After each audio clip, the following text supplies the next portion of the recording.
What's up, guys? I Slav, I win. I want to read a book, one of my favorites. There are three my favorite books: Crime and Punishment, Solaris by Stanislav Lem, and The Little Prince. I love this book. It's one of my favorites. It's very, very short. It's for both kids and adults. And yeah, I know probably no one's gonna watch this, and if someone's curious, they gonna like just scroll to the middle and to the end. So yeah, let's just start. The Little Prince, written and illustrated by Antoine de Saint-Exupéry. To Leon Worth, I asked the indulgence of the children who may read this book for dedicating it to a grown-up. I have a serious reason. He is the best friend I have in the world. I have another reason. This grown-up understands everything, even books about children. I have a third reason. He lives in France, where he is hungry and cold. He needs cheering up. If all these reasons are not enough, I will dedicate the book to the child from whom this grown-up grew. All grown-ups were once children, although few of them remember it. And so I correct my dedication to Leon Worth, when he was a little boy. The Little Prince. Once when I was 6 years old, I saw a magnificent picture in a book called True Stories from Nature about the primeval forest. It was a picture of a boa constrictor in the act of swallowing an animal. Here is a copy of the drawing. In the book it said, boa constrictors swallow their prey whole without chewing it. After that, they are not able to move, and they sleep through the 6 month and they need for 6 months that they need for digestion. I pondered deeply, then, over the adventures of the jungle, and after some work with a colored pencil, I succeeded in making my first drawing. My drawing number 1. It looked like this. I showed my masterpiece to the grown-ups and asked them whether the drawing frightened them. But they answered, frightened? Why should anyone be frightened by a head? My drawing was not a picture of a head. It was a picture of a boa constrictor digesting an elephant. But since the grown-ups were not able to understand it, I made another drawing. I drew the inside of the boa constrictor so that the grown-ups could see it clearly. They always need to have things explained. By drawing number 2, my drawing number 2 looked like this. The grown-up's response this time was to advise me to lay aside my drawing of boa constrictors, whether from the inside or the outside, and devote myself instead to geography, history, arithmetics, and grammar. That is why, at the age of 6, I gave up what might have been a magnificent career as a painter. I had been disheartened by the failure of my drawing number 1 and my drawing number 2. Grown-ups never understand anything by themselves, and it is tiresome for children to be always and forever explaining things to them. So then I chose another profession, and learned to pilot airplanes. I have flown a little over all parts of the world, and it is true that geography has been very useful to me. At a glance, I can distinguish China from Arizona. If one gets lost in the night, such knowledge is valuable. At a glance, I can distinguish China from Arizona. I'm reading it twice. In the course of this life, I have had a great many encounters with a great many people who have been concerned with matters of consequence. I have lived a great deal among grown-ups. I have seen them intimately, close at hand, and that hasn't much improved my opinion of them. Whenever I met one of them who seemed to me at all clear-sighted, I tried the experiment of showing them my drawing number one, which I have always kept. I would try to find out, so if this was a person of true understanding, but whoever it was, he or she would always say, "That is a head." Then I would never talk to the person about boa constrictors, or primeval forests, or stars. I would bring myself down to his level. I would talk to him about bridge, and golf, and politics, and neckties. And the grown-ups would be greatly pleased to have met such a sensible man. So I lived my life alone, without anyone that I could really talk to, until I had an accident with my plane in a desert of Sahara 6 years ago. Something was broken in my engine, and as I had with my and as I had with me neither a mechanic nor any passengers, I set myself to attempt the difficult repairs all alone. It was a question of life or death for me. I had scarcely enough drinking water to last a week. The first night, then, I went to sleep on the sand, 1,000 miles from any human habitation. I was more isolated than a shipwrecked sailor on a raft in the middle of the ocean. Thus, you can imagine my amazement at sunrise when I was awakened by an odd little voice. It said, "If you please, draw me a sheep." What? Draw me a sheep? I jumped to my feet, completely thunderstruck. I blinked my eyes hard. I looked carefully all around me, and I saw a most extraordinary small person who stood there examining me with great seriousness. Here you may see the best portrait that, later, I was able to make of him, but my drawing is certainly very much less charming than its model. That, however, is not my fault. The grown-ups discouraged me in my painter's career when I was 6 years old, and I never learned to draw anything except boas from outside and boas from the inside. Now I started. Now I stared at this sudden apparition with my eyes fairly staring out of my head in oh, in astonishment. Remember, I had crashed in a desert 1,000 miles from any inhabited region, and yet my little man seemed neither to be straying uncertainly among the sands, nor to be fainting from fatigue or hunger or thirst or fear. Nothing about him gave any suggestion of a child lost in the middle of the desert, 1,000 miles from any human habitation. When at last I was able to speak, I said to him, "But what are you doing here?" And in answer he repeated very slowly, as if he were speaking of a matter of great consequence, "If you please, draw me a sheep." When a mystery is too overpowering, one dare not disobey. Absurd as it might seem to me, 1,000 miles from any human habitation and in danger of death, I took out of my pocket a sheet of paper and my fountain pen.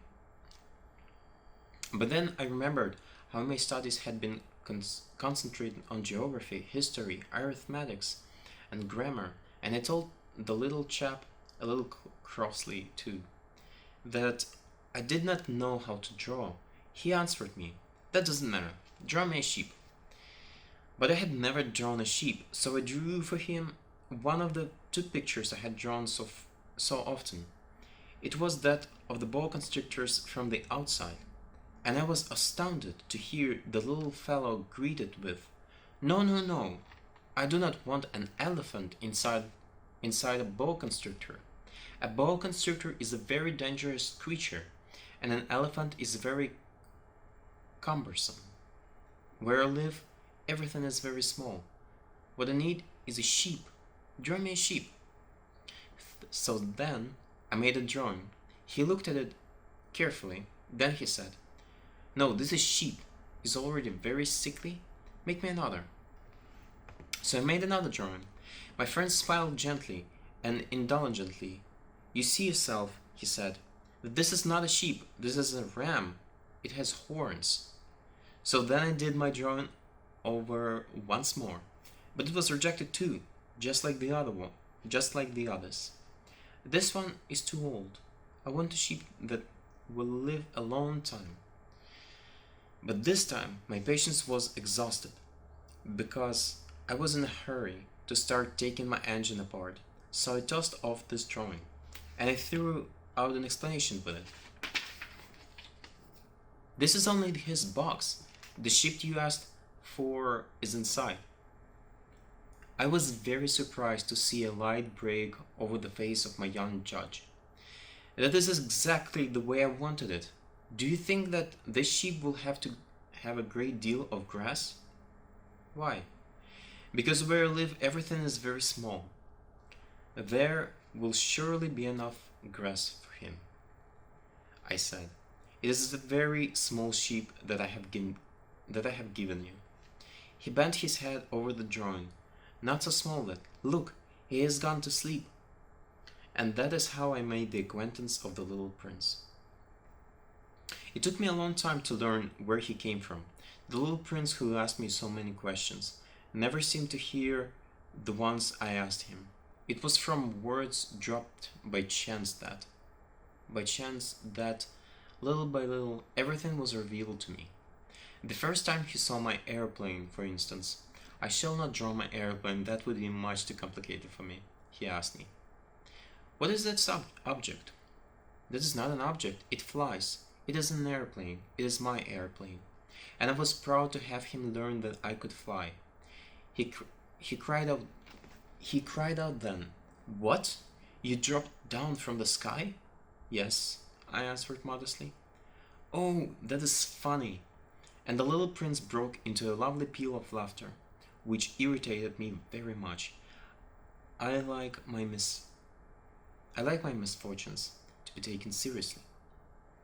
Then he added, "So you too come from the sky. Which is your planet?" At that moment I caught a gleam of light in the impenetrable mystery of his presence, and I demanded abruptly, "Do you come from another planet?" But he didn't reply. He tossed his head gently, without taking his eyes from my plane. "It is true that on that you can't have come from very far away," and he sank into a reverie, which lasted a long time. Then, taking my sheep out of his pocket, he buried himself in the contemplation of his treasure. You can imagine how my curiosity was aroused by this half confidence about the other planets. I made a great effort, therefore, to find out more on this subject. "My little man, where do you come from?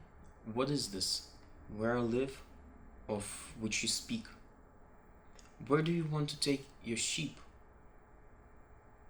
After a reflective silence, he answered, "The thing that is so good about the box you have given me is that at night he can use it as his house." "That is so, and if you are good, I will give you a string too, so that you can tie him during the day and a post to tie him to." But the little prince seemed shocked by this offer. "Tie him? What a queer idea!" "But if you don't tie him," I said, "he will wander off somewhere and get lost."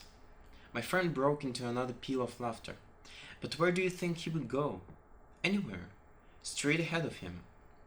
Then the little prince said earnestly, "That doesn't matter. Where I live, everything is so small." And with perhaps a hint of sadness, he added, "Straight ahead of him. Nobody can go very far."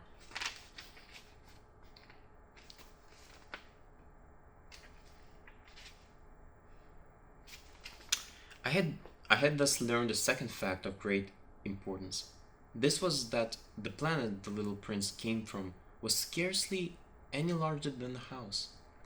But that did not really surprise me much. I knew very well that in addition to the great planets such as the Earth Jupiter, Mars, Venus, to which we have given names. There are also hundreds of others, some of which are so small that one has a hard time seeing them through the telescope. When when an astronomer discovers one of these, he does not give it a name, but only a number.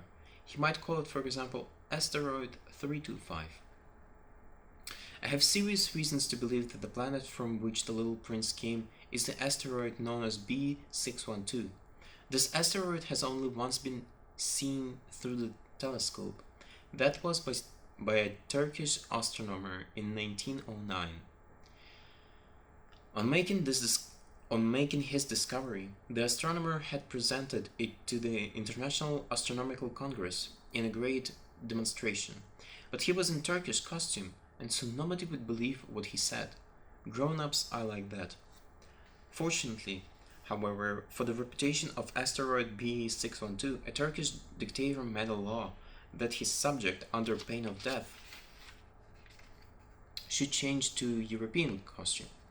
So in 1920, the astronomer gave his demonstration all over again, dressed with an impressive style and elegance. And this time, everybody accepted his report.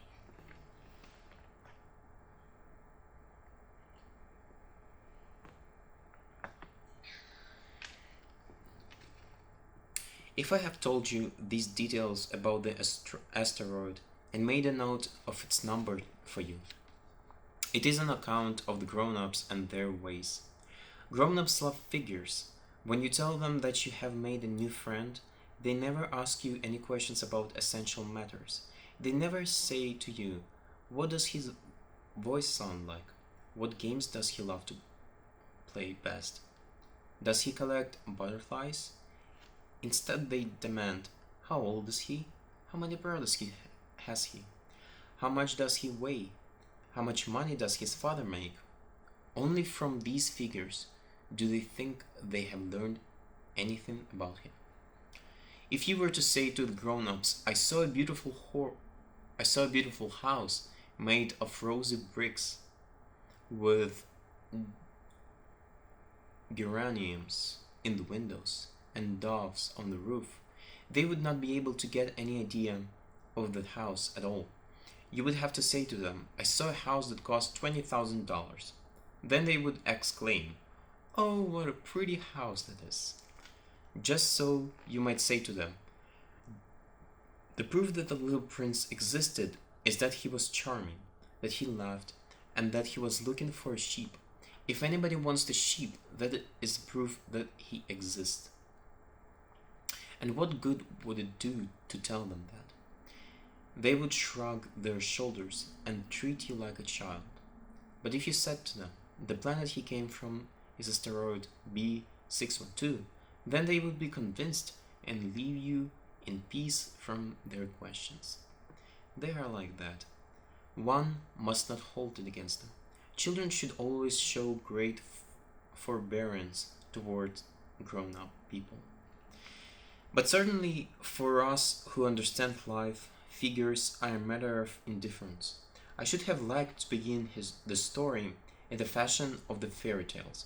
I should have liked to say, once upon a time there was a little prince who lived on a planet that was scarcely any bigger than himself and who had need a sheep. To those who understand life, that would have given a much greater air of truth to my story. For I do not want anyone to read my book carelessly. I have suffered too much grief in setting down these memories. 6 years have already passed since my friend went away from me, with his sheep. If I try to describe him here, it is to make sure that I shall not forget him. To forget a friend is sad. Not everyone had a friend, and if I forget him, I may become like the grown-ups who are no longer interested in anything but figures. It is for that purpose, again, that I have bought a box of paints and some pencils. It is hard to take up drawing again at my age, when I have never made any pictures except those of the boa constrictor from the outside and the boa constrictor from the inside since I was 6.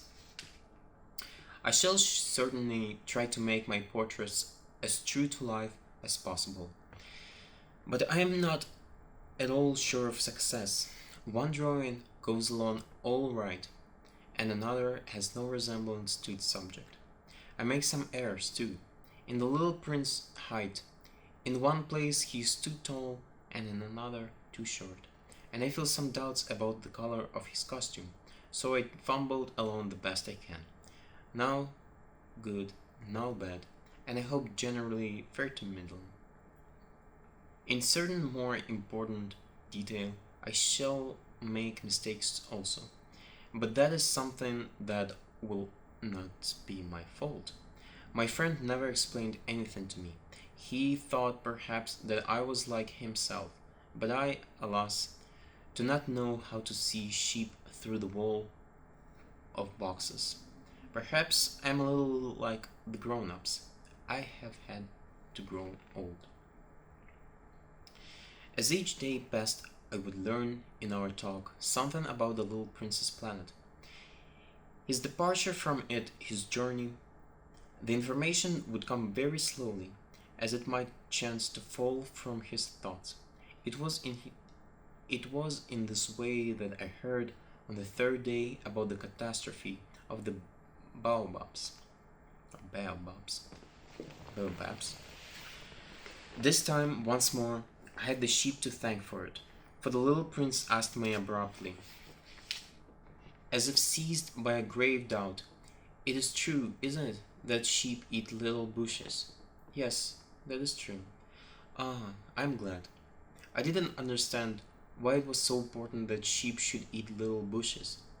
But the little prince added, "Then it follows that they also eat baobabs."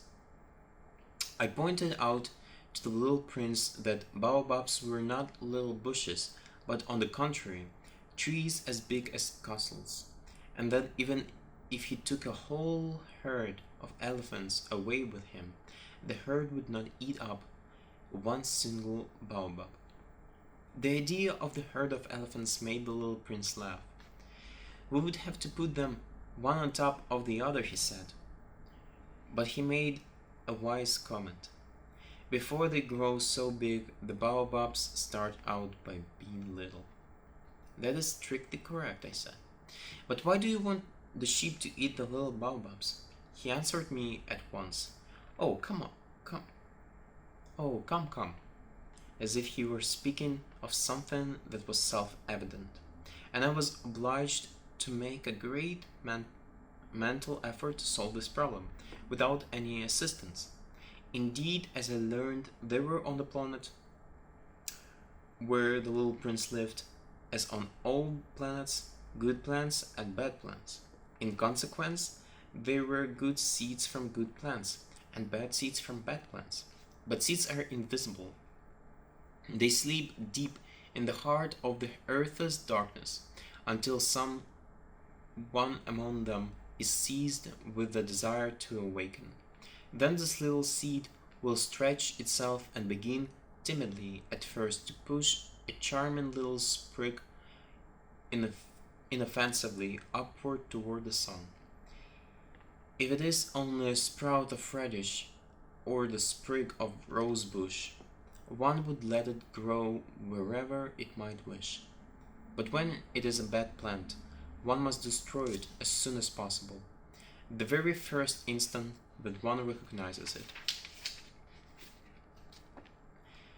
Now there were some terrible seeds on the planet that was the home of the little prince, and these were the seeds of the baobab. The soil of that planet was infested with them. A baobab is something you will never be able to get rid of if you attend to it too late. It spreads over the entire planet. It bores clear through it with its roots. And if the planet is too small and the baobabs are too many, they split it in pieces. "It is a question of discipline," the little prince said to me later on. "When you've finished your own toilet in the morning, then it is time to attend to the toilet of your planet. Just so, with the greatest care. You must see to it that you pull out regularly all the baobabs. At the very first moment when they can be distinguished from the rose bushes which they resemble so closely in their earliest youth. It is very tedious work, the little prince added, but very easy. And one day he said to me, "You ought to make a beautiful drawing so that the children where, where you live can see exactly how all this is. That would be very useful to them if they were to travel sometimes," he added. "There is no harm in putting off a piece of work until another day, but when it is a matter of baobabs, that always means a catastrophe. Catastrophe. I knew, I knew a plane, I knew a planet that was inhabited by a lazy man. He neglected three little bushes. So, as the little prince described it to me, I have made a drawing of that planet. I do not much like to take the tone of a moralist, but the danger of the baobabs is so little understood, and such considerable risks would be run by anyone who might get lost on an asteroid, that, for once, I am breaking through my reserve. Children, I say plainly, watch out for the baobabs. My friends like myself have been skirting this danger for a long time, without ever knowing it. And so it is for them that I have worked so hard over this drawing. The lesson which I pass on by this means is worth all the trouble it has cost me. Perhaps you will ask me, why are there no other drawings in this book as magnificent and impressive as this drawing of the baobabs? The reply is simple. I have tried, but with the others I have not been successful. When I made the drawing of the baobabs, I was carried beyond myself by the inspiring force of urgent necessity.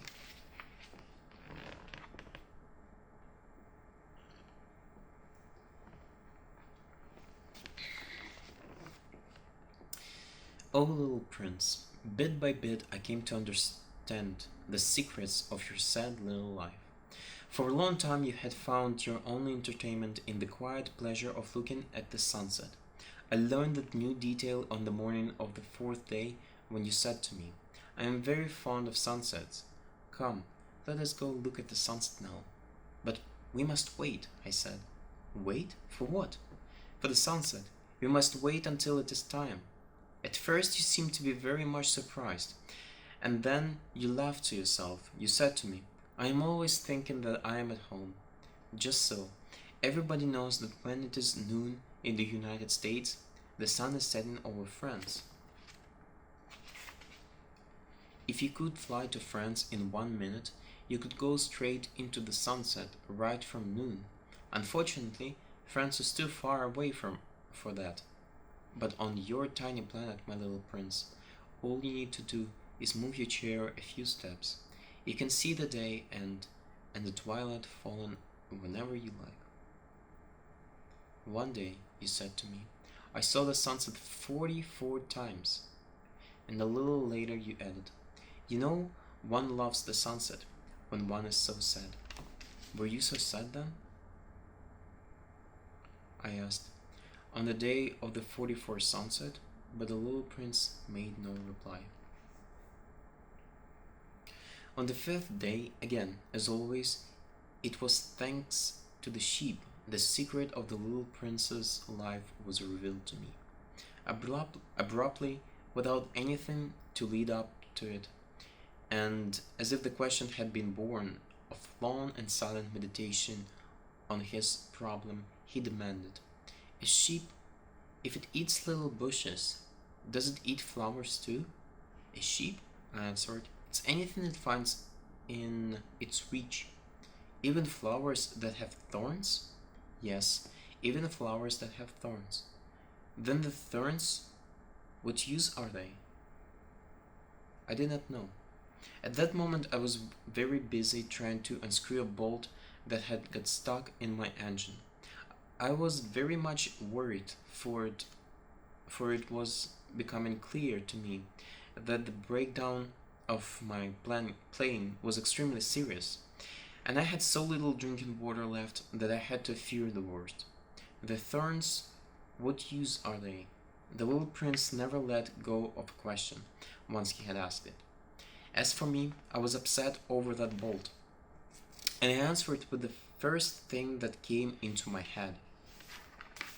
The thorns are of no use at all. Flowers have thorns just for spite.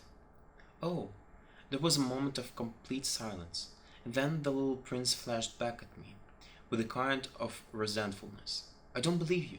Flowers are weak creatures. They're naive. They reassure themselves as best they can. They believe that their thorns are terrible weapons. I didn't answer. At that instant I was saying to myself, if this bolt still won't turn, I'm going to knock it out with a hammer. Again the little prince disturbed my thoughts. And you actually believe that the flowers— Oh no, I cried. No, no, no, I don't believe anything. I answered you with the first thing that came into my head. Don't you see, I'm very busy with matters of consequence. He stared at me, thunderstruck. Matters of consequence. He looked at me there with my hammer in my hand, my fingers black with engine grease, bending down over an object which seemed to him extremely ugly. You talk just like the grown-ups. That made me a little ashamed. But he went on relentlessly. You mix everything up together. You confused everything. He was really very angry. He tossed his golden curls in the breeze. I know a planet where there is a certain red-faced gentleman. He has never smelled a flower. He has never looked at a star. He has never loved anyone. He has never done anything in his life but add up figures. And all day he says over and over, just like you, I am busy with matters of consequence. And that makes him swell up with pride.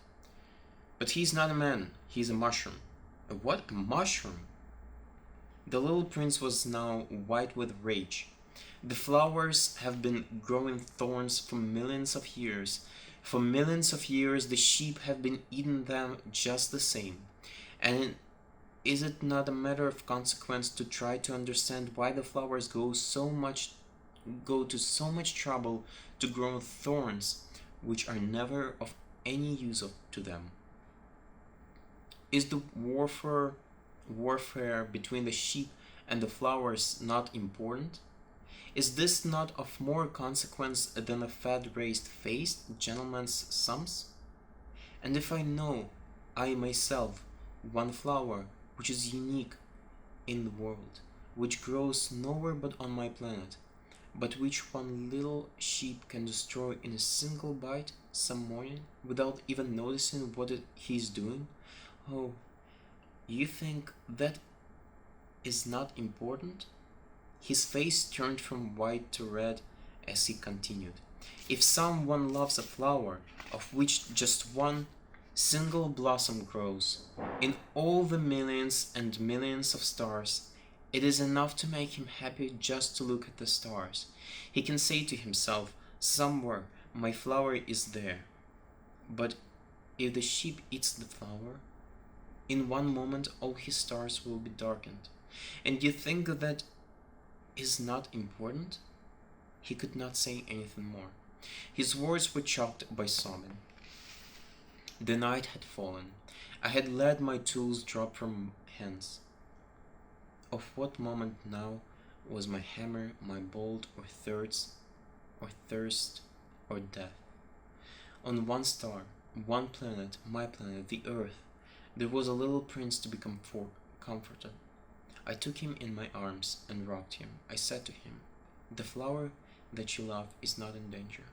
I will draw you a muzzle for your sheep. I will draw you a railing to put around your flower. I did not know what to say to him. I felt awkward and blundering. I did not know how I could reach him, where I could overtake him and go on hand in hand with him once more. It is such a secret place, the land of tears.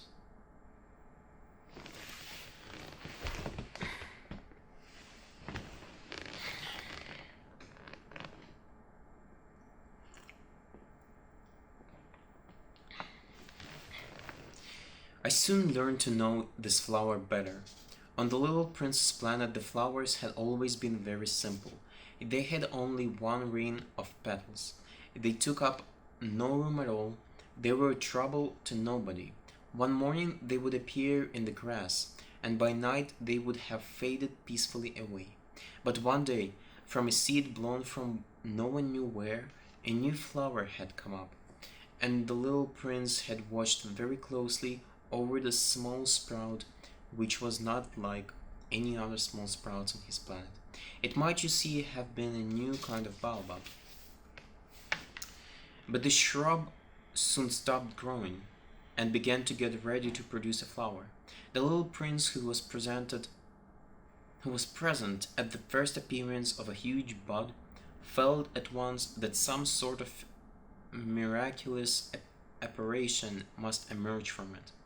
But the flower was not satisfied to complete the preparations for her beauty in the shelter of a green chamber. She chose her colors with the greatest care, she dressed herself slowly, she adjusted her petals one by one. She did not wish to go out into the world all rumpled, like the field poppies.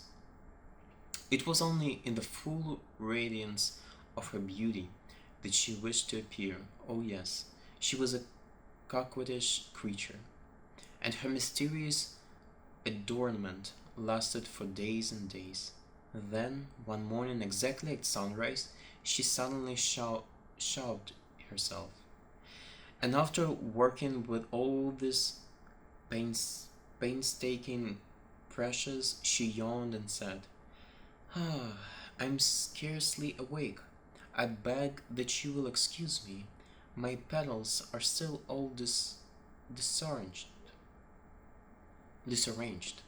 My petals are still all disarranged." But the little prince could not restrain his admiration. "Oh, how beautiful you are!" "Am I not?" the flower responded sweetly. "And I was born at the same moment as the sun." The little prince could guess easily enough that she was not any too modest.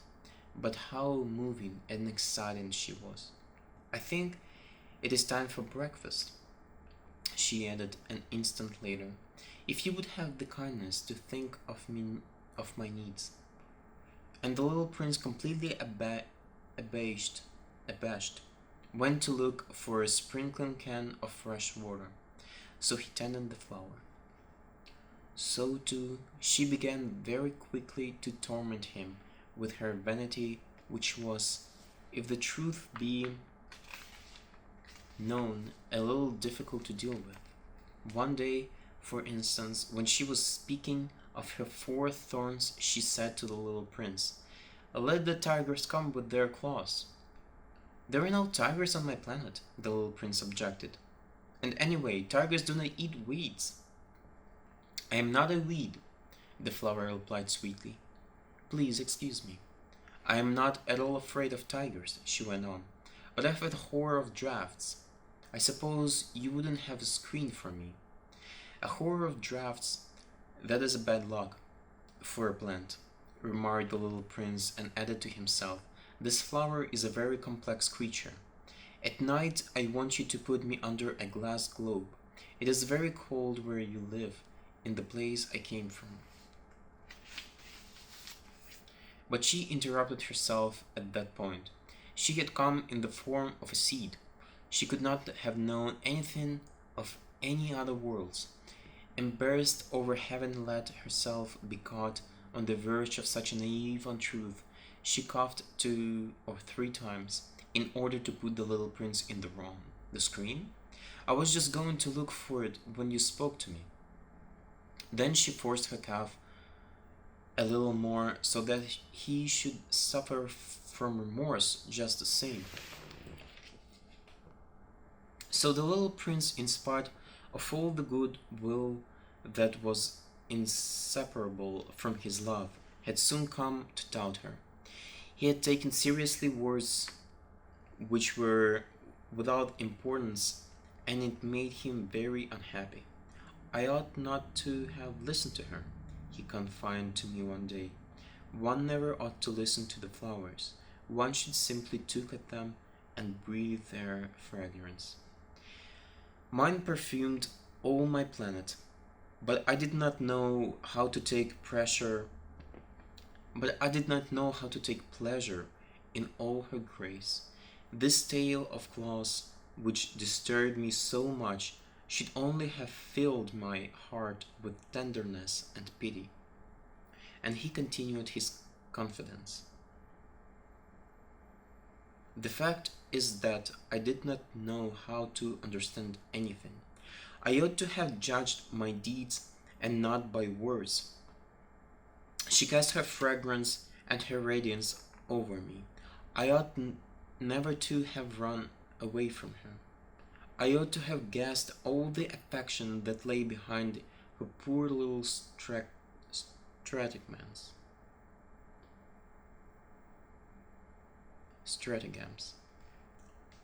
Flowers are so inconsistent, but I was too young to know how to love her.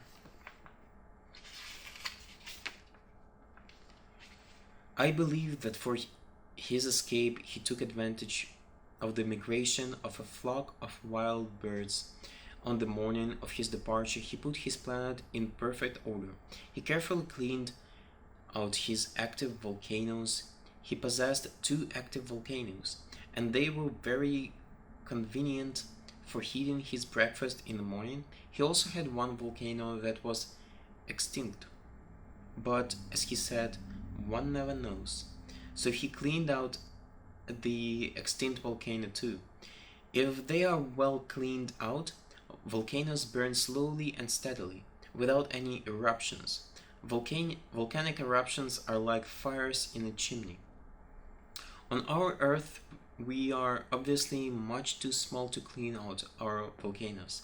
That is why they bring no end of trouble upon us. The little prince also pulled up with a certain sense of dejection, the last little shoots of the baobabs. He believed that he would never want to return, but on this last morning, all these familiar tasks seemed very precious to him, and when he watered the flower for the last time and prepared to place her under the shelter of her glass globe, he realized that he was very close to tears. "Goodbye," he said to the flower. But she made no answer. "Goodbye," he said again. The flower coughed, but it was not because she had a cold. "I have been silly," she said to him at last. "I ask your forgiveness. Try to be happy." He was surprised by this absence of reproach. He stood there all bewildered, the glass globe held arrested in mid-air. He did not understand this quiet sweetness. "Of course I love you," the flower said to him. "It is my fault that you have not known it all the while. That is of no importance. But you have been just as foolish as I. Try to be happy."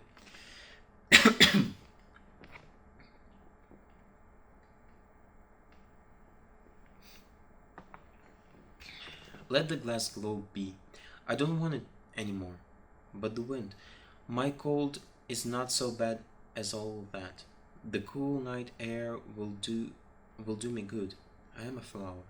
But the animals, well, I must endure the presence of 2 or 3 caterpillars if I wish to become acquainted with the butterflies. It seems that they are very beautiful. And if not the butterflies and the caterpillars, who will call upon me? You will be far, far away. As for large animals, I am not at all afraid of any of them. I have my claws." And naively she showed her 4 thorns. Then she added, "Don't linger like this. You have decided to go away. Now go." For she did not want him to see her crying. She was such a proud flower. He found himself in the neighborhood of the asteroids 325, 326, 327, 328, 329, and 330. He began, therefore, by visiting them, in order to add to his knowledge. The first of them was inhabited by a king, clad in royal purple and ermine. He was seated upon a throne which was at the same time both simple and majestic. "Ah, here is a subject," exclaimed the king, when he saw the little prince coming, and the little prince asked himself, how could he recognize me when he had never seen me before? He did not know how the world is simplified for kings. To them all men are subjects. "Approach, so that I may see you better," said the king, who felt consumedly proud of being at last a king over somebody. The little prince looked everywhere to find a place to sit down, but the entire planet was crammed and obstructed by the king's magnificent ermine robe. So he remained standing upright, and since he was tired, he yawned. "It is contrary to etiquette to yawn in the presence of a king," the monarch said to him. "I forbid you to do so." "It can help it. I can help it. I can't stop myself," replied the little prince, thoroughly embarrassed. "I have come on a long journey, and I have had no sleep." "Oh, then," the king said, "I order you to yawn. It is years since I have seen anyone yawning. Yawns to me are objects of curiosity. Come now, yawn again. It is an order." "That frightens me. I cannot any more," murmured the little prince, now completely abashed.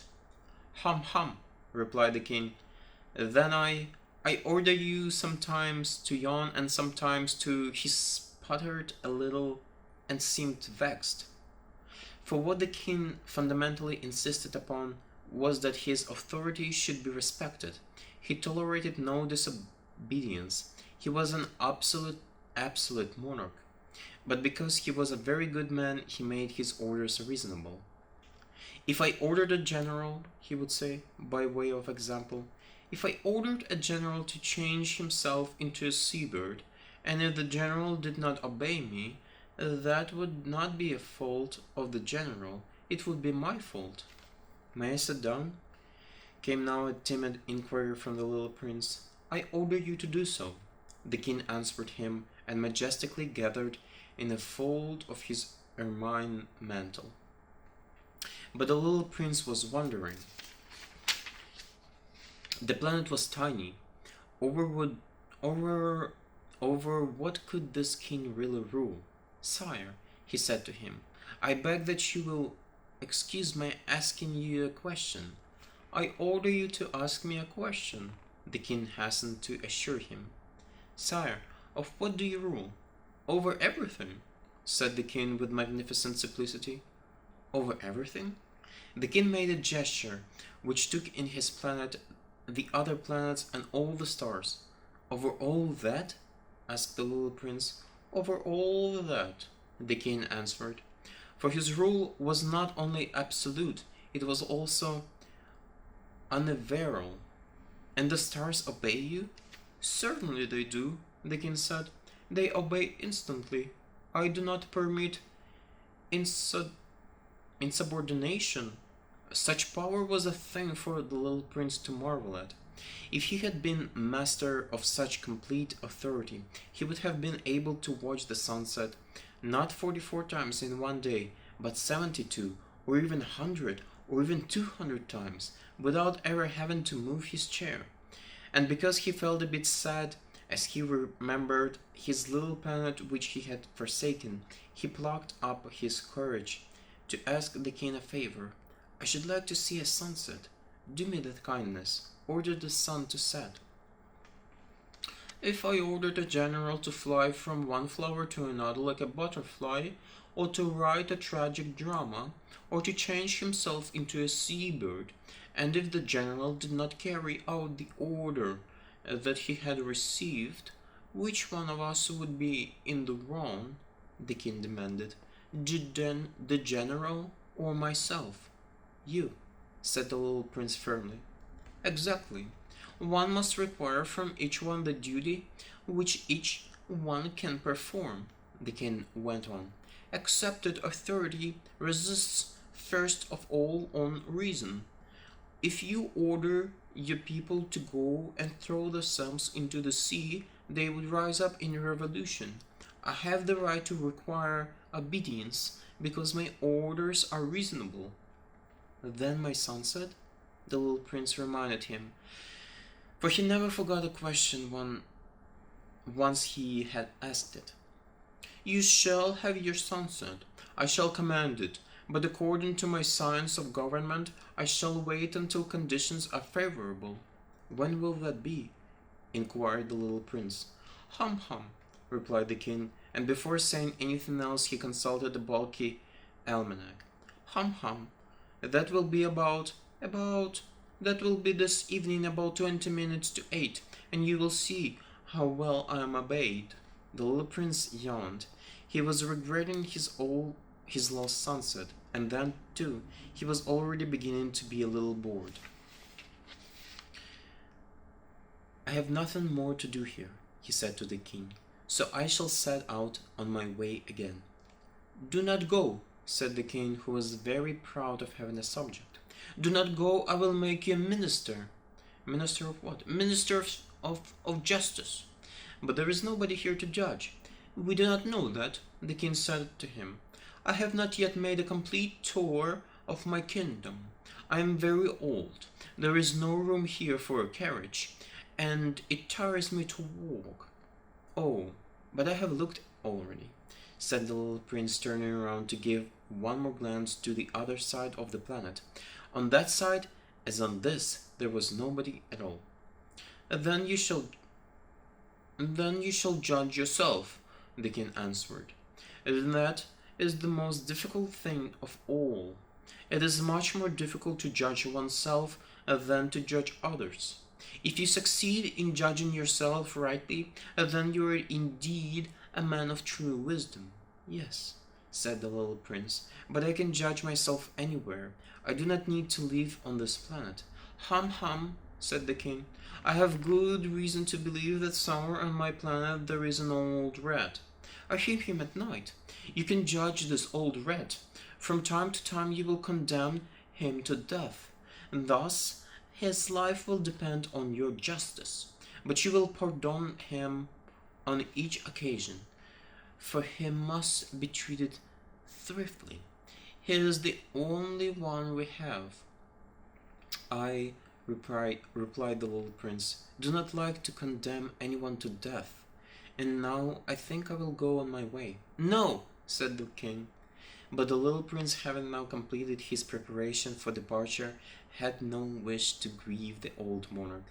If your majesty wishes to be promptly obeyed, he said, he should be able to give me a reasonable order. He should be able, for example, to order me to be gone by the end of 1 minute. It seemed to me that conditions are favorable. As the king made no answer, the little prince hesitated a moment. Then, with a sigh, he took his leave. I make you my ambassador, the king called out hastily. He had a magnificent air of authority. The grown-ups are very strange, the little prince said to himself as he continued on his journey.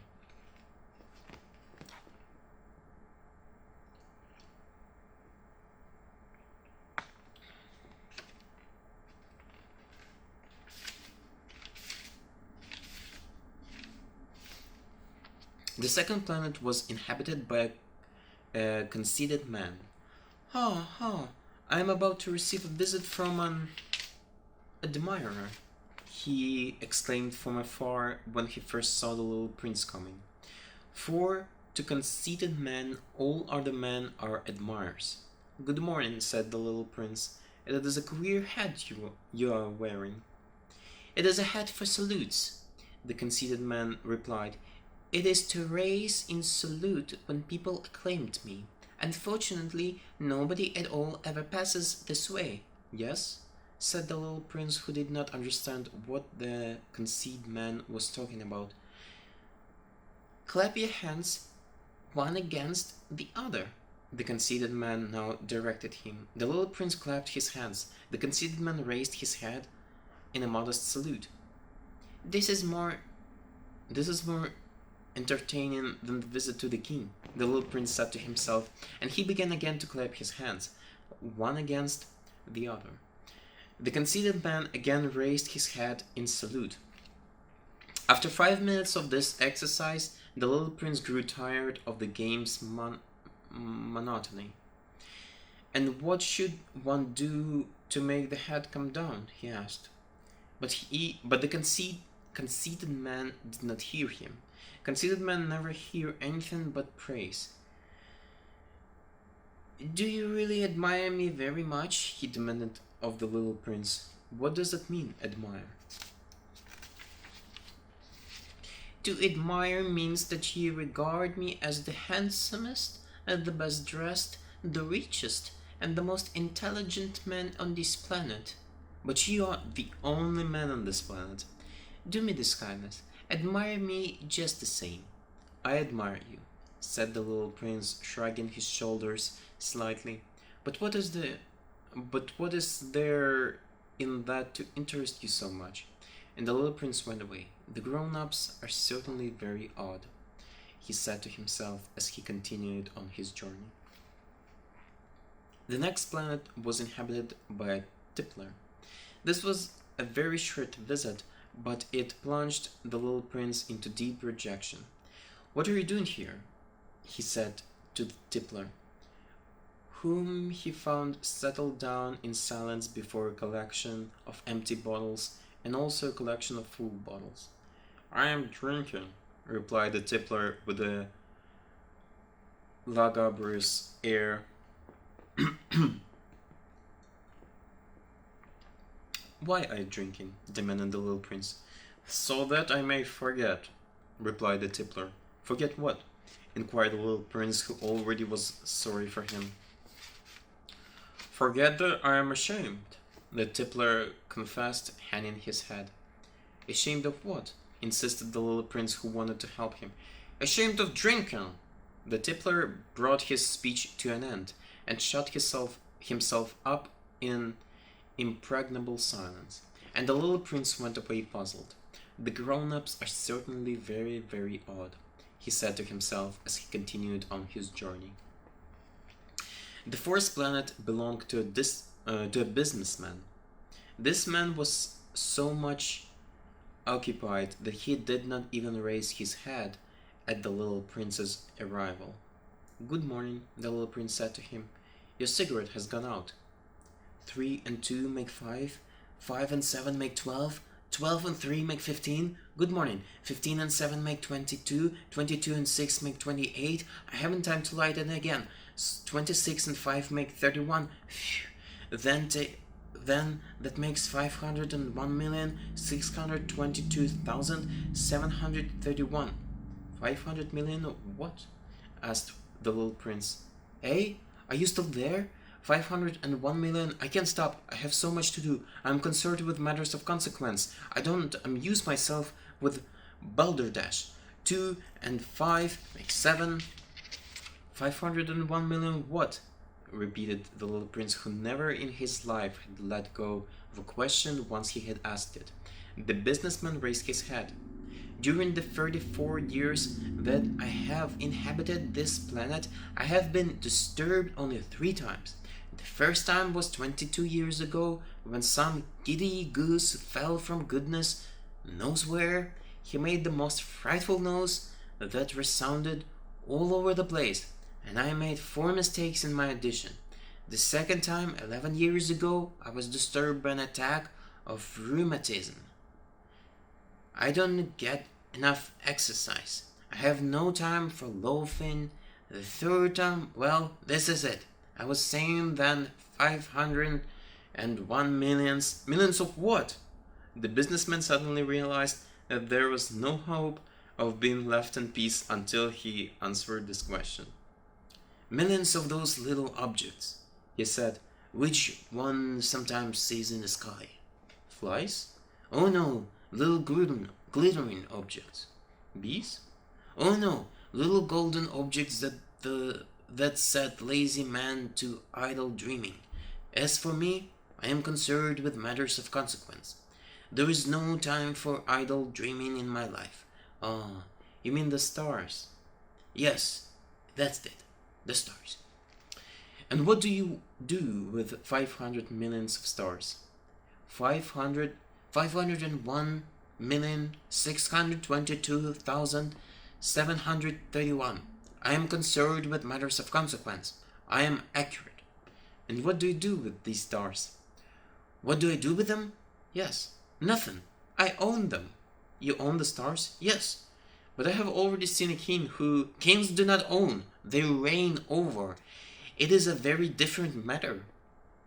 And what good does it do you to own the stars? It does me the good of making me rich. And what good does it do you to be rich? It makes it possible for me to buy more stars if any are discovered. This man, the little prince said to himself, reasons a little like my poor tippler. Nevertheless, he still had some more questions. How is it possible for one to own the stars? To whom do they belong? The businessman retorted peevishly. I don't know, to nobody. And then they belong to me, because I was the first person to think of it. Is that all that is necessary? Certainly. When you find a diamond that belongs to nobody, it is yours. When you discover an island that belongs to nobody, it is yours. When you get an idea before anyone else, you take out a patent on it, it is yours. So with me, I own the stars, because nobody else before me ever thought of owning them. Yes, that is true, said the little prince. And what do you do with them? I administer them, replied the businessman. I count them and recount them. It is difficult, but I am a man who is naturally interested in matters of consequence. The little prince was still not satisfied. If I owned a silk scarf, he said, I could put it around my neck and take it away with me. If I owned a flower, I could pluck that flower and take it away with me. But you cannot pluck the stars from heaven. No, but I can put them in a bank. Whatever does that mean? That means that I write the numbers of my stars on a little paper, and then I put this paper in a drawer and lock it with a key. And that is all? That is enough, said the businessman. It is entertaining, thought the little prince. It is rather poetic, but it is of no great consequence. On matters of consequence, the little prince had ideas which were very different from those of the grown-ups. I myself own a flower, he continued his conversation with the businessman, which I water every day. I own 3 volcanoes, which I clean out every week, for I also clean out the one that is extinct. One never knows. It is of some use to my volcanoes, and it is of some use to my flower that I own them. But you are of no use to the stars. The businessman opened his mouth, but he found nothing to say in answer, and the little prince went away. The grown-ups are certainly altogether extraordinary, he said simply, talking to himself as he continued on his journey.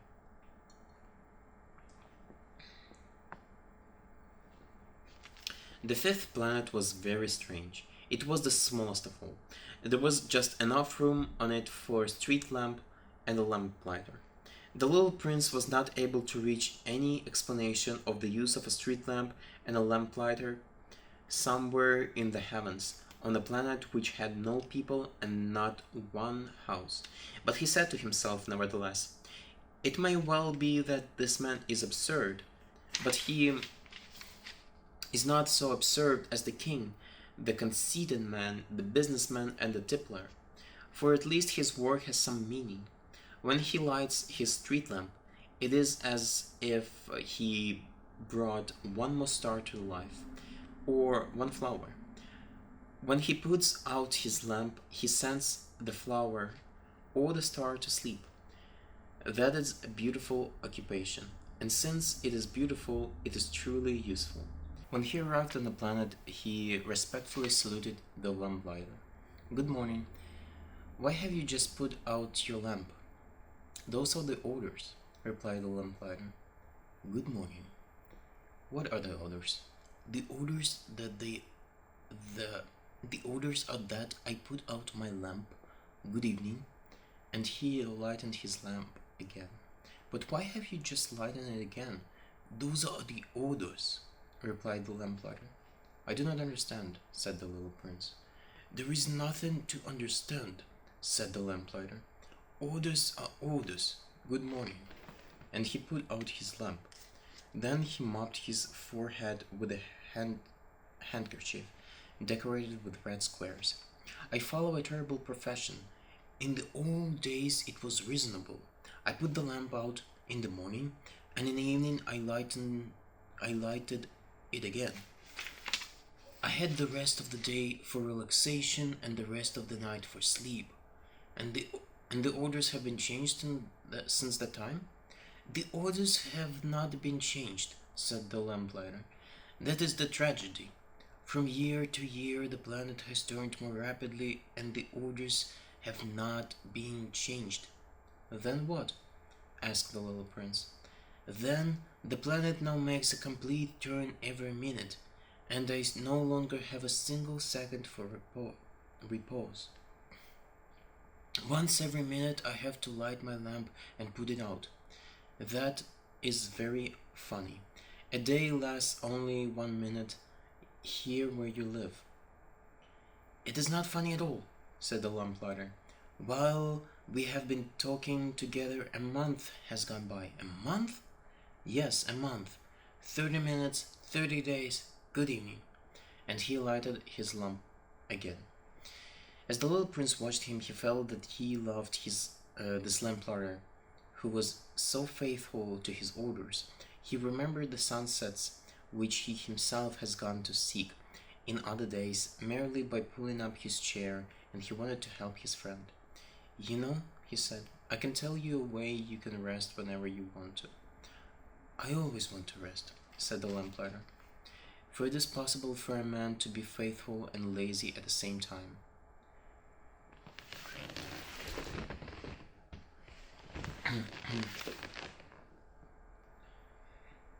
The little prince went on with his explanation. Your planet is so small that 3 strides will take you all the way around it. To be always in the sunshine, you only walk along rather slowly. When you want to rest, you will walk, and the day will last as long as you like. That doesn't do me much good, said the lamplighter. The one thing I love in life is to sleep. Then you're unlucky, said the little prince. I am unlucky, said the lamplighter. Good morning. And he put out his lamp. That man, said the little prince to himself as he continued farther on his journey, that man would be scorned by all the others, by the king, by the conceited man, by the tippler, by the businessman. Nevertheless, he is the only one of them all who does not seem to me ridiculous. Perhaps that is because he is thinking of something else beside himself. He breathed a sigh of regret and said to himself again, that man is the only one of them all whom I could have made my friend. But this planet isn't deemed too small. There is no room on it for 2 people. What the little prince did not dare confess was that he was sorry most of all to leave this planet, because it was blessed every day with 1,440 sunsets. The 6th planet was 10 times larger than the last one. It was inhabited by an old gentleman who wrote voluminous books. Oh, look, here is an explorer, he exclaimed to himself when he saw the little prince coming. The little prince sat down on the table and panted a little. He had already traveled so much and so far. Where do you come from? The old gentleman said to him. What is that book? Said the little prince. What are you doing? I am a geographer, said the gentleman. What is a geographer? Asked the little prince. A geographer is a scholar who knows the location of all the seas, rivers, towns, mountains, and deserts. This is very interesting, said the little prince. Here at last is a man who has a real profession. And he cast a look around him at the planet of the geographer. It was the most magnificent and stately planet that he had ever seen. Your planet is very beautiful, he said. Has it any oceans? I couldn't tell you, Said the geographer. Ah, the little prince was disappointed. Has it any mountains? I couldn't tell you, Said the geographer. And towns and rivers and deserts? I couldn't tell you that either. But you're a geographer, Exactly, the geographer said. but I am not an explorer. I haven't a single explorer on my planet. It is not the geographer who goes out to count the towns and rivers, the mountains, the seas, the oceans, and deserts. The geographer is much too important to go loafing about. He does not leave the desk, but he receives the explorers in his study. He asks them questions and he notes down what they recall of their travels. And if the recollections of any one of them seem interesting to him, the geographer orders an inquiry into the explorer's moral character. Why is that? Because an explorer who told lies would bring disaster on the books of the geographer, so would an explorer who drank too much. Why is that? Asked the little prince. Because intoxicated men see double. Then the geographer would note down two mountains in a place where there was only one. I know someone, said the little prince, who would make a bad explorer. That is possible. Then, when the moral character of the explorer is shown to be good, an inquiry is ordered into his discovery. One goes to see it. No, that would be too complicated. But one requires the explorer to furnish proofs. For example, if the discovery in question is that of a large mountain, one requires that large stones be brought back from it. The geographer was suddenly stirred to excitement. But you come from far away. You are an explorer. You shall describe your planet to me. And having opened his big register, the geographer sharpened his pencil. The recitals of explorers are put down first in pencil. One waits until the explorer has furnished the proofs before putting them down in ink. Well, Said the geographer expectantly. Oh, where I live, said the little prince, it is not very interesting. It is so small. I have three volcanoes. Two volcanoes are active, and the other is extinct. But one never knows. one never knows. Said the geographer. I have also a flower. We do not need records of flowers, Said the geographer. Why is that? The flower is the most beautiful thing on my planet. We do not record them, said the geographer, because they're ephemeral. What does that mean? Ephemeral. Ephemeral. Geographies, said the geographer, are the books which of all books are most concerned with matter of consequence. They never become old-fashioned. It is very rarely that a mountain changes its position.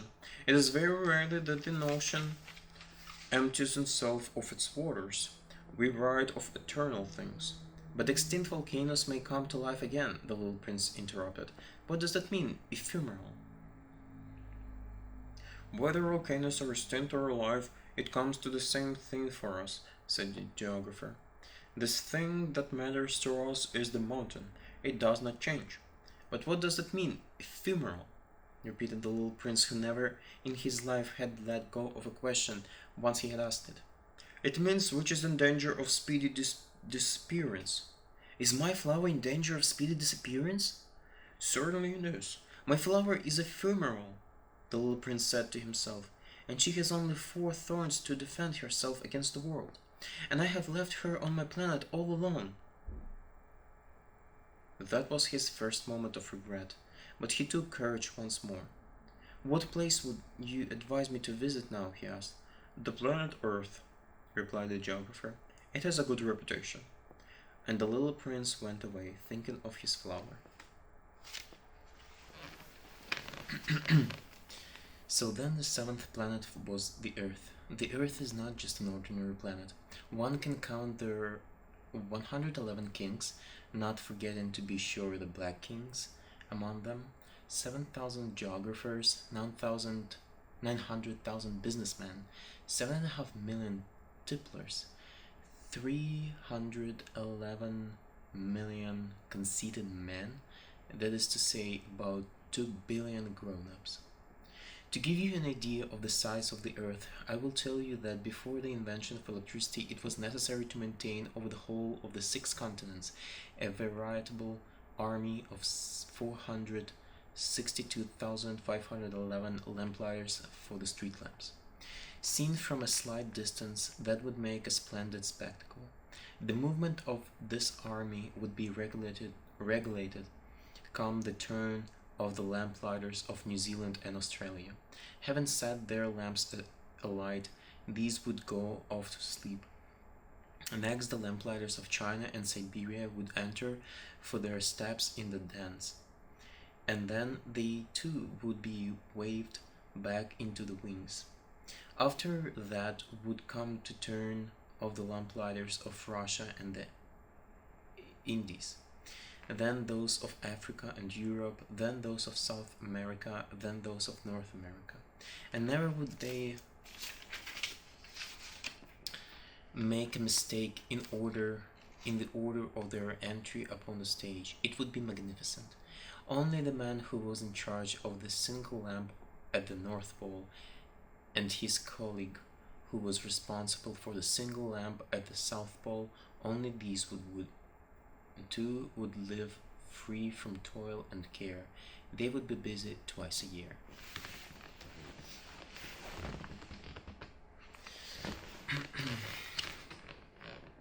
When one wishes to play the wit, he sometimes wanders a little from the truth. I have not been altogether honest in what I have told you about the lamplighters, and I realize that I run the risk of giving a false idea of our planet to those who do not know it. Men occupy a very small place upon the earth. If the 2 billion inhabitants who people its surface were all to stand upright and somewhat crowded together, as they do for some big public assembly, they could easily be put into one public square 20 miles long and 20 miles wide. All humanity could be piled up on a small Pacific island. The grown-ups, to be sure, will not believe you when you tell them that. They imagine that they fill a great deal of space. They fancy themselves as important as the baobabs. You should advise them, then, to make their own calculation. They adore figures, and that will please them. But do not waste your time on this extra task. It is unnecessary. You have, I know, confidence in me. When the little prince arrived on earth, he was very much surprised not to see any people. He was beginning to be afraid he had come to the wrong planet, when a coil of gold, the color of the moonlight, flashed across the sand. "Good evening," said the little prince courteously. "Good evening," said the snake. "What planet is this on which I have come down?" asked the little prince. "This is the earth, and this is Africa," the snake answered. "Ah, then there are no people on earth." "This is the desert. There are no people in the desert. The earth is large," said the snake. The little prince sat down on a stone and raised his eyes toward the sky. "I wonder," he said, "whether the stars are set alight in heaven so that one day each one of us may find his own again. Look at my planet. It is right there above us, but how far away it is." "It is beautiful," and the snake said. "What has brought you here?" "I have been having some trouble with the flower," said the little prince. "Ah," said the snake. And they were both silent. "Where are the men?" The little prince at last took up the conversation again. "It is a little lonely in the desert." It is also lonely among men, the snake said. The little prince gazed at him for a long time. You're a funny animal, he said at last. You are no thicker than a finger. But I am more powerful than the finger of a king, said the snake. The little prince smiled. You are not very powerful. Any you haven't even any feet. You can't even travel. I can carry you farther than any ship could take you, said the snake. He twined himself around the little prince's ankle like a golden bracelet. Whomever I touch, I send back to the earth from whence he came. The snake spoke again. But you are innocent, a Jew, and you come from a star. The little prince made no reply.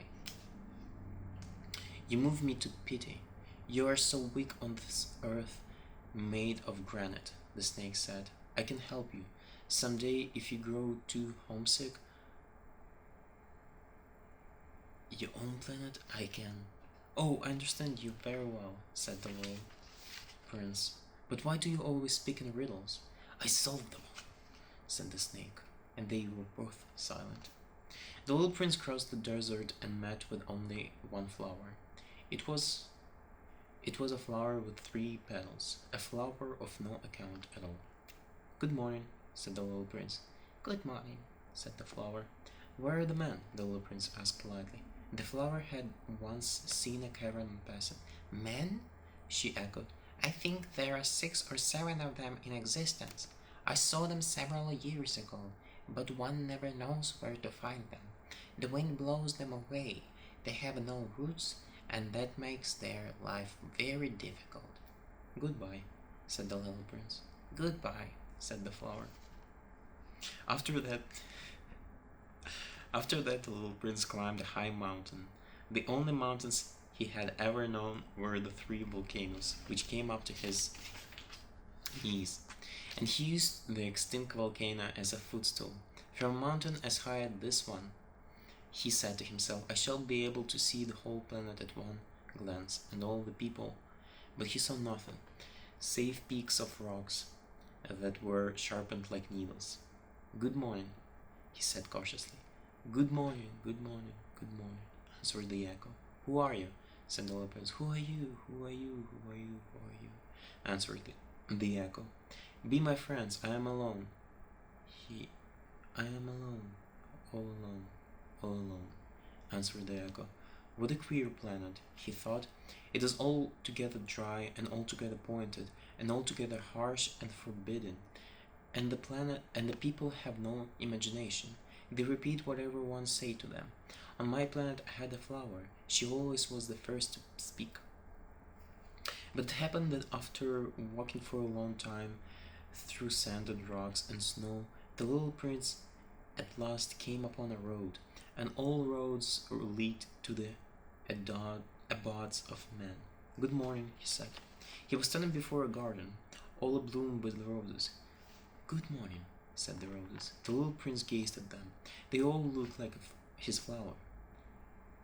Who are you? He demanded, thunderstruck. We are roses, the roses said, and he was overcome with sadness. His flower had told him that she was the only one of her kind in all the universe, and here were 500 of them, all alike, in one single garden. She would be very much annoyed, he said to himself, if she should see that. She would cough most dreadfully, and she would pretend that she was dying, to avoid being laughed at, and I should be obliged to pretend that I was nursing her back to life, for if I did not do that, to humble myself also, she would really allow herself to die. Then he went on with his reflections. I thought that I was rich, with a flower that was unique in all the world, and all I had was a common rose. A common rose and 3 volcanoes that come up to my knees, and one of them perhaps extinct forever. That doesn't make me a very great prince. And he lay down in the grass and cried. It was then that the fox appeared. Good morning, said the fox. Good morning. The little prince responded politely, although when he turned around he saw nothing. I am right here, the voice said, under the under the apple tree. Who are you? Asked the little prince and added, You are very pretty to look at. I am a fox, the fox said. Come and play with me, proposed the little prince. I am so unhappy. I cannot play with you, the fox said. I am not tamed. Ha, please excuse me, said the little prince, but after some thought he added, What does it mean, tame? You do not live here, said the fox. What is it that you are looking for? I am looking for a man. I'm looking for man, said the little prince. What does that mean, tame? Man, said the fox. They have guns and they hunt. It is very disturbing. They also raise chickens. These are their only interests. Are you looking for chickens? No, said the little prince. I am looking for friends. What does it mean, tame? It is an act too often neglected, said the fox. It means to be established ties. To establish ties? Just that, said the fox. To me, you are still nothing more than a little boy who is just like 100,000 other little boys, and I have no need of you, and you, on your part, have no need of me.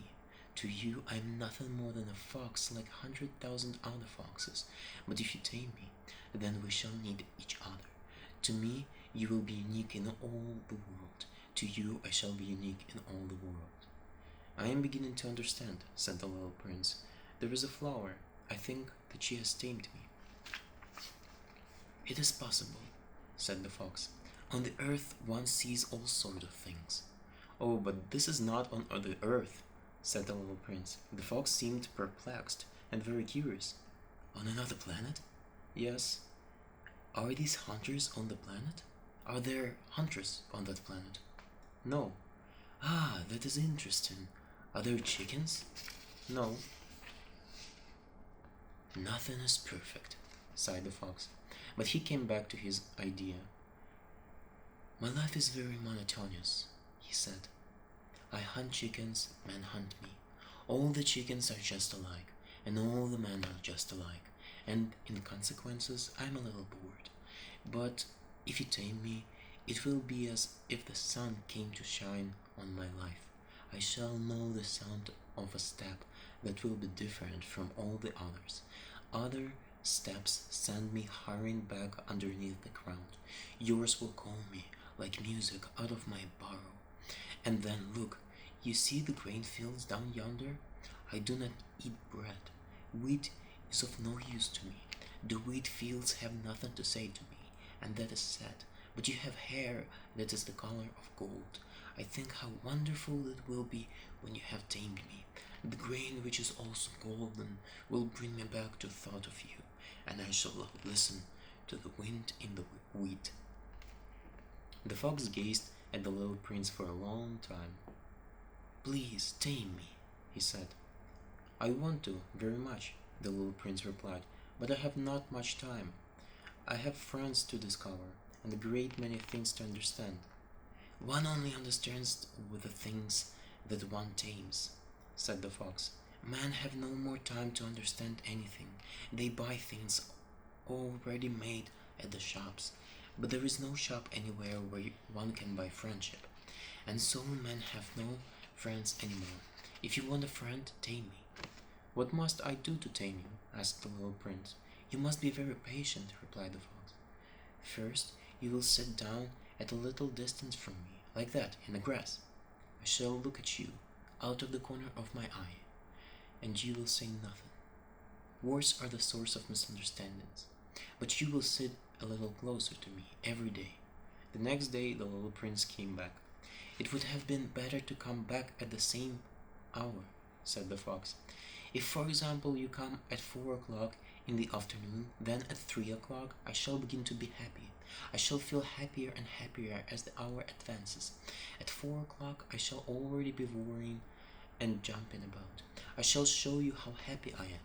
But if you come at just any time, I shall never know at what hour my heart is to be ready to greet you. One must observe the proper rites. What is a rite? Asked the little prince. Those also are actions too often neglected, said the fox. They are what make one day different from other days, 1 hour from other hours. There is a rite, for example, among my hunters. Every Thursday they dance with the village girls. So Thursday is a wonderful day for me. I can take a walk as far as the vineyards. But if the hunters danced at just any time, every day would be like every other day, and I should never have any vacation at all.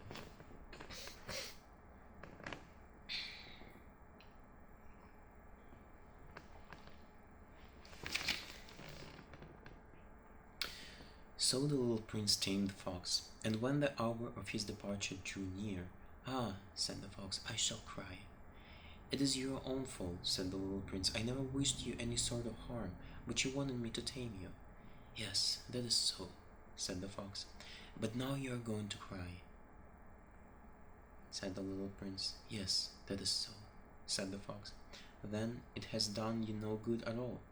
"It has done me good," said the fox, "because of all the color of the wheat fields." And then he added, "Go and look again at the roses.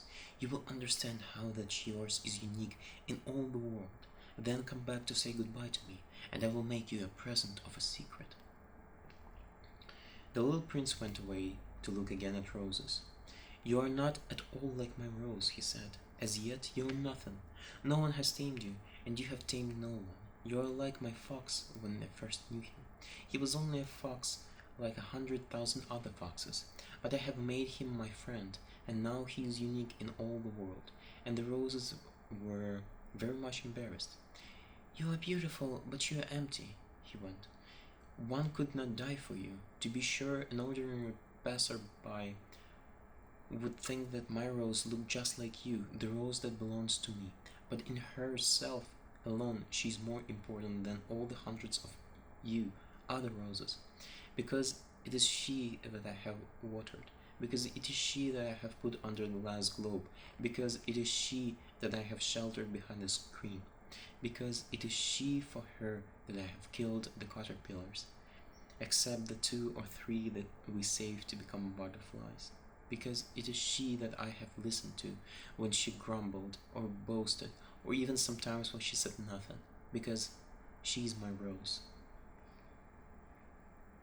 And he went back to meet the fox. "Goodbye," he said. "Goodbye," said the fox. "And now here is my secret, a very simple secret. It is only with the heart that one can see rightly. What is essential is invisible to the eye." "What is essential is visible to the eye," the little prince repeated, so that he would be sure to remember. "It is the time you have wasted for your rose that makes your rose so important." "It is the time I have wasted for my rose," said the little prince, so that he would be sure to remember. "Men have forgotten this truth," said the fox, "but you must not forget it. You become responsible forever for what you have tamed. You are responsible for your rose." "I am responsible for my rose," the little prince repeated, so that he would be sure to remember. "Good morning," said the little man.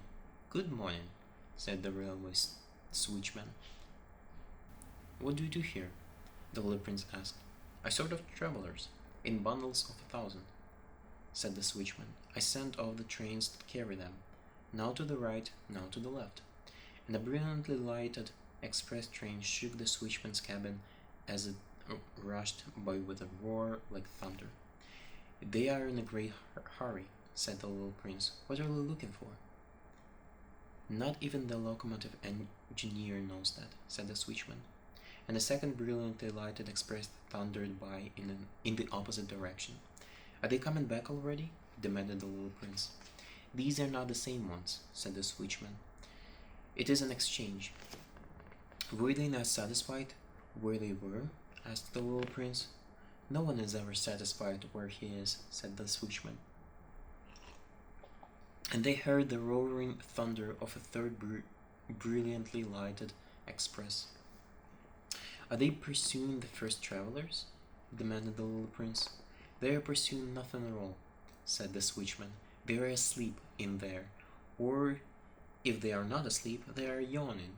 Only the children are flattering their noses against the window panes. Only the children know what they are looking for, said the little prince. They waste their time over a rag doll, and it becomes very important to them. And if anybody takes it away from them, they cry. They are lucky, the switchman said. Good morning, said the little prince. Good morning, said the merchant. This was a merchant who sold pills that had been invented in quench thirst. You need only swallow one pill a week, and you would feel no need of anything to drink. Why are you selling those? Asked the little prince. Because they save a tremendous amount of time, said the merchant. Computations have been made by experts. With these pills, you save 53 minutes in every week. And what do I do with those 53 minutes? Anything you like. As for me, said the little prince to himself, if I had 53 minutes to spend as I liked, I should walk at my leisure toward a spring of fresh water.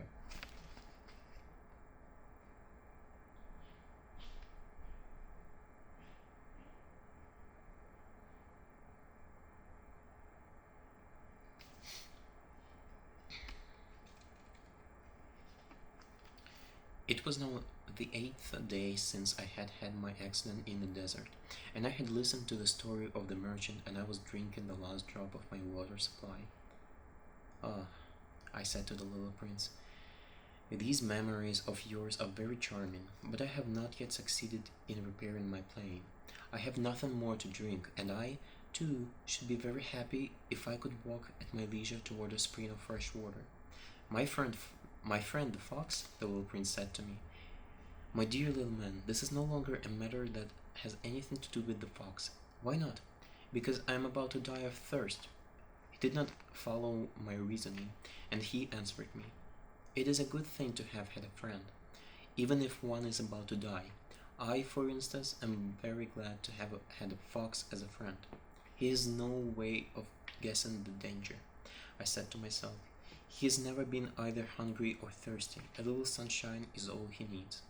But he looked at me steadily and replied to my thought. I'm thirsty too. Let us look for a well. I made a gesture of weariness. It is absurd to look for a well at random in the immensity of the desert. But nevertheless, we started walking. When we had trudged alone for several hours in silence, the darkness fell and the stars began to come out. Thirst had made me a little feverish, and I looked at them as if I were in a dream. The little prince's last words came reeling back into my memory. Then you are thirsty too, I demanded. But he did not reply to my question. He merely said to me, water may also be good for the heart. I did not understand this answer, but I said nothing. I knew very well that it was impossible to cross-examine him. He was tired. He sat down. I sat down beside him, and after a little silence he spoke again. The stars are beautiful, because of a flower that cannot be seen. I replied, yes, that is so. And without saying anything more, I looked across the ridges of sand that were stretched out before us in the moonlight. The desert was beautiful, the little prince added. And that was true. I have always loved the desert, and one sits down on a desert sand dune, sees nothing, hears nothing, yet through the silence something throbs and gleams. What makes the desert beautiful, said the little prince, is that somewhere it hides a well? I was astonished by a sudden understanding of that mysterious radiation of the sands. When I was a little boy, I lived in an old house, and legend told us that the treasure was buried there. To be sure, no one had ever known how to find it. Perhaps no one had ever even looked for it. But it cast an enchantment over that house. My home was hiding a secret in the depth of its heart. Yes, I said to the little prince, the house, the stars, the desert, what gives them their beauty is something that is invisible. I am glad, he said, that you agree with my fox. As the little prince dropped off to sleep, I took him in my arms and set out walking once more. I felt deeply moved and stirred. It seemed to me that I was carrying a very fragile treasure. It seemed to me even that there was nothing more fragile on all the earth. In the moonlight, I looked at his pale forehead, his closed eyes, his locks of hair that trembled in the wind, and I said to myself, what I see here is nothing but a shell. What is most important is invisible. As his lips opened slightly with the suspicion of a half smile, I said to myself again, what moves me so deeply about this little prince who is sleeping here is his loyalty to a flower, the image of a rose that shines through his whole being like the flame of a lamp, even when he is asleep, and I felt him to be more fragile still. I felt the need of protecting him, as if he himself were a flame that might be extinguished by a little puff of a wind. And as I walked on so, I found the well at daybreak. Men, said the little prince, set out on their way in express trains, but they do not know what they are looking for. Then they rush about and get excited and turn around and round. And he added, it is not worth the trouble. The well that we had come to was not like the wells of the Sahara. The wells of the Sahara are mere holes dug in the sand. This one was like a well in a village, but there was no village here, and I thought I must be dreaming. It is strange, I said to the little prince. Everything is ready to use. The pulley, the bucket, the rope. He laughed, toughed the rope, and set the pulley to working. And the pulley moaned like an old weather vane which the wind has long since forgotten. Do you hear? Said the little prince. We have weakened the well, and it is sinning. I did not want him to tire himself with the rope. Leave it to me, I said. It is too heavy for you. I hoisted the bucket slowly to the edge of the well and set it there, happy, tired as I was, over my achievement. The sound of the pulley was still in my ears, and I could see the sunlight shimmer in the still, trembling water. I am thirsty for this water, said the little prince. Give me some of it to drink. And I understood what he had been looking for. I raised the bucket to his lips. He drank, his eyes closed. He drank, his eyes closed. It was as sweet as some special festival treat. This water was indeed a different thing from ordinary nourishment. Its sweetness was born of the walk under the stars, the song of the pulley, the effort of my arms. It was good for the heart, like a present. When I was a little boy, the lights of the Christmas tree, the music of the midnight mass, the tenderness of smiling faces used to make up so the radiance of the gifts I received. The man where you live, said the little prince, raised 5,000 roses in the same garden, and they do not find in it what they are looking for. They do not find it, I replied. And yet, what they are looking for could be found in one single rose, or in a little water. Yes, that is true, I said. And the little prince added, but the eyes are blind. One must look with the heart. I had drunk the water. I breathed easily. At sunrise, the sand is the color of honey, and that honey color was making me happy too. What brought me then this sense of grief? You must keep your promise, said the little prince softly, as he sat down beside me once more. What promise? You know, a muzzle for my sleep. I am responsible for this flower. I took my rough drafts of drawing out of my pocket. The little prince looked them over and laughed as he said, your baobabs, they look a little like cabbages. Oh, I had been so proud of my baobabs. Your fox, his ears look like little, your fox, his ears look a little like horns, and they are too long. And he laughed again. You are not fair, little prince, I said. I don't know how to draw anything except boa constrictors from the outside and boa constrictors from the inside. Oh, that will be all right, he said. Children understand. So then I made a pencil sketch sketch of a muzzle. And as I gave it to him, my heart was torn. You have plans that I do not know about, I said. But he did not answer me. He said to me instead, You know my descent to the earth. Tomorrow will be its anniversary. Then, after a silence, he went on, I came down very near here. And he flushed, and once again, without understanding why I had a queer sense of sorrow. One question, however, occurred to me. Then, it was not by chance that on the morning when I first met you a week ago, you were strolling alone like that, all alone, 1,000 miles from any inhabited region. You were on your way back to the place where you landed. The little prince flushed again, and I added with some hesitancy, Perhaps it was because of the anniversary. The little prince flushed once more. He never answered questions, but when one flushes, does that not mean yes? Ah, I said to him, I am a little frightened, but he interrupted me. Now you must work. You must return to your engine. I will be waiting for you here. Come back tomorrow evening. But I was not reassured. I remembered the fox. One runs the risk of weeping a little if one lets himself be tamed. Beside the well, the, beside the well, there was a ruin of an old stone wall. When I came back from my work the next evening, I saw from some distance away my little prince sitting on top of his wall with his feet dangling, and I heard him say, Then you don't remember. This is not the exact spot. Another voice must have answered him, for he replied to it, Yes, yes, it is the right day, but this is not the place.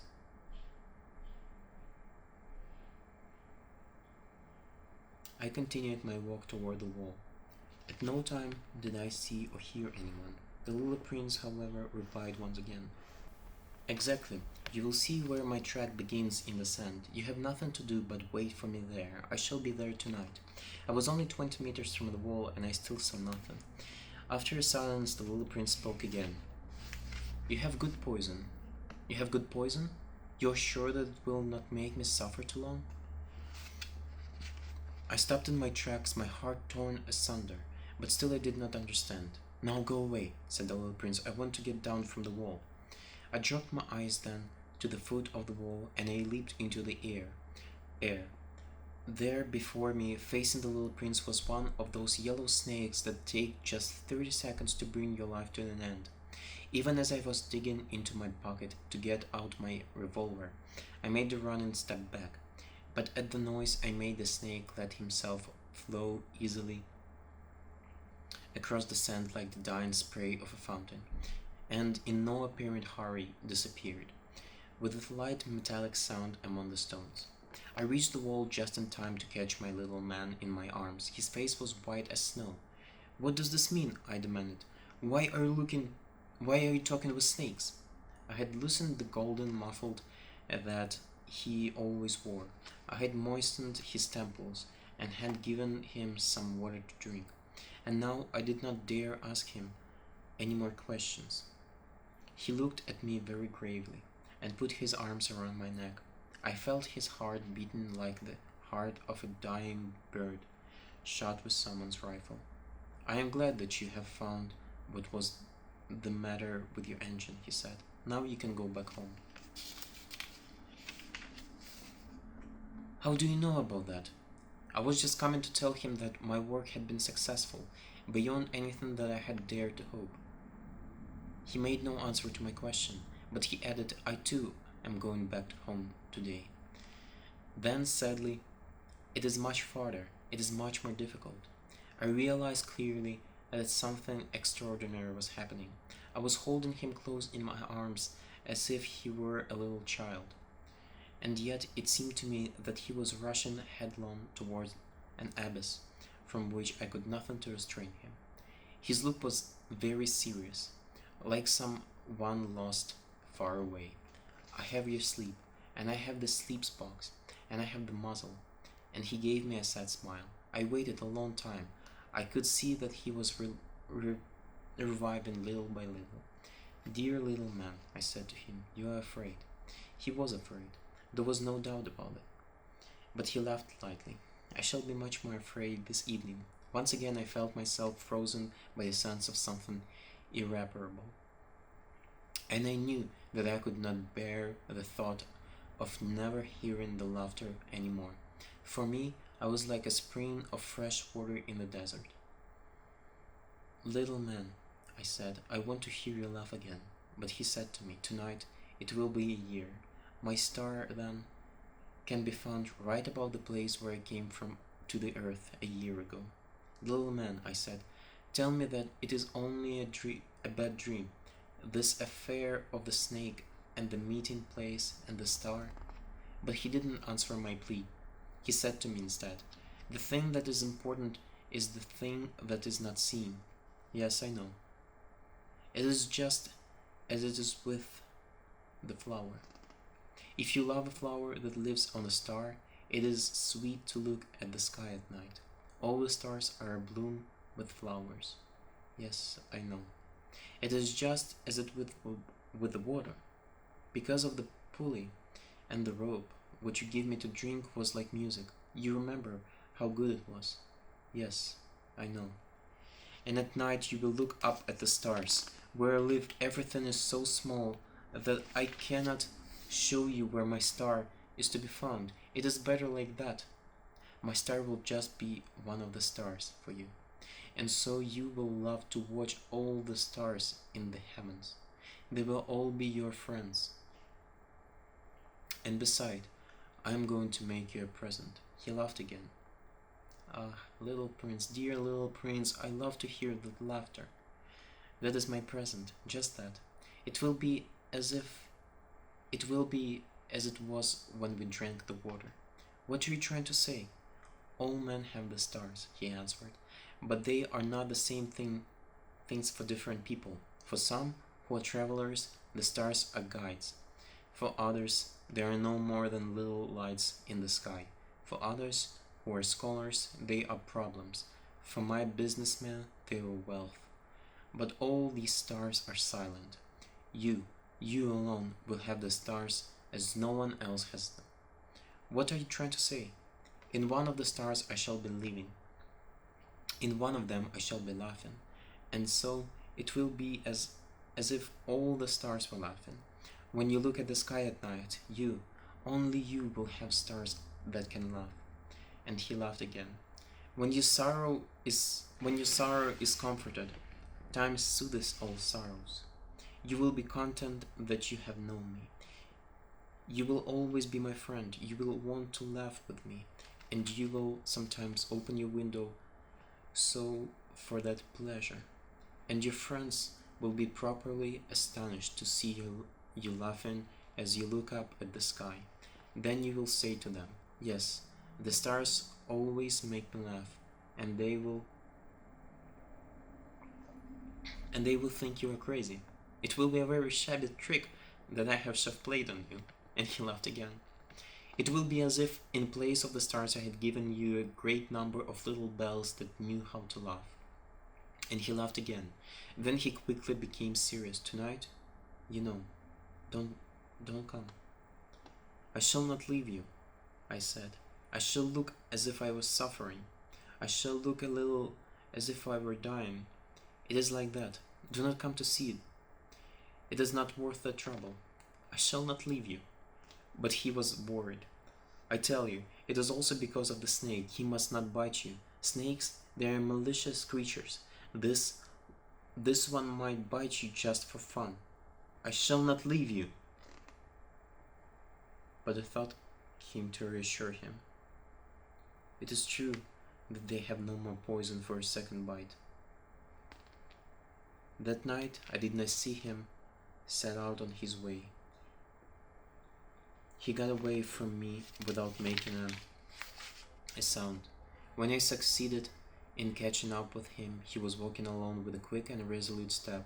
He said to me merely, "Ah, you are there." And he took me by the hand, but he was still worrying. "It was wrong of you to come. You will suffer. I shall look as if I were dead, and that will not be true." I said nothing. "You understand, it is too far. I cannot carry this body with me. It is too heavy." I said nothing. but it will be like an old abandoned shell. There is nothing sad about old shells. I said nothing. He was a little discouraged, but he made one more effort. You know, it will be very nice. I too shall look at the stars. All the stars will be wells with the rusty pulley. All the stars will pour out fresh water for me to drink. I said nothing. That will be so amusing. You will have 500 million little bells, and I shall have 500 million springs of fresh water. And he too said nothing more because he was crying. Here it is. Let me go on my. Here it is. Let me go on by myself. And he sat down because he was afraid. Then he said again, You know, my flower, I'm responsible for her. And she's so weak, she's so naive. She has 4 thorns of no use at all to protect herself against all the world. I too sat down because I was not able to stand up no longer. There now, that is all. He still hesitated a little. Then he got up. He took one step. I could not move. There was nothing there but a flash of yellow close to his ankle. He remained motionless for an instant. He did not cry out. He fell as gently as tree falls. There was not even any sound because of the sand.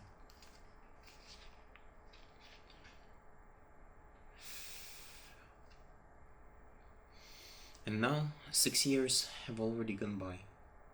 I have never yet told you the story. The companions who met me on my return were well content to see me alive. I was sad, but I told them, I am tired. Now my sorrow is comforted a little. This is to say, not entirely, but I know that he did go back to his planet, because I did not find his body at daybreak. It was not such a heavy body, and at night I love to listen to the stars. It is like 500 million little bells. But there is one extraordinary thing. When I drew the muzzle for the little prince, I forgot to add the leather strap to it. He will never have been able to fasten it on his sheep. So now I keep wondering what is happening on this planet. On his planet. Perhaps the sheep has eaten the flower. At one time I say to myself, surely not. The little prince shuts his flower under her glass globe every night, and he watches over his sheep very carefully. Then I am happy. And there is sweetness in the laughter of all the stars. But at another time I say to myself, at some moment or other one is absent-minded, and that is enough. On some one evening he forgot the glass globe, or the sheep got out without making any noise in the night, and then the little bells are changed to tears. Here then is a great mystery for you who also love the little prince, and for me nothing in the universe can be the same if somewhere, we do not know where, a sheep that we never saw has, yes or no, eaten a rose. Look up at the sky, ask yourself, is it yes or no? Has the sheep eaten the flower? And you will see how everything changes. And no grown-up will ever understand that this is a matter of so much importance.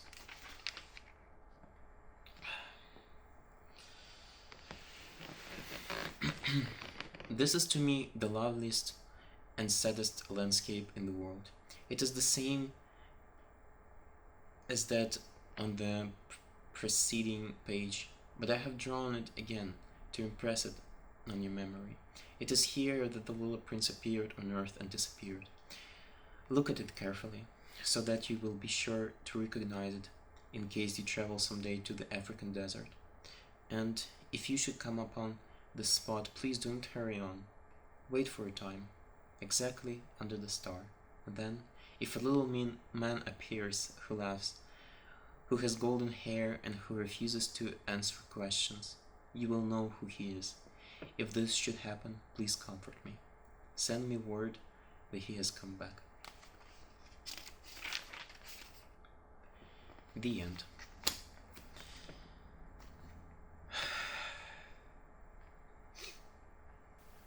This book has a lot of metaphors, and even though I think that, as I said in the beginning, kids, and for this reason, for the reasons of metaphors, this book is very interesting for adults as well. And yeah, see you tomorrow. Пока-пока.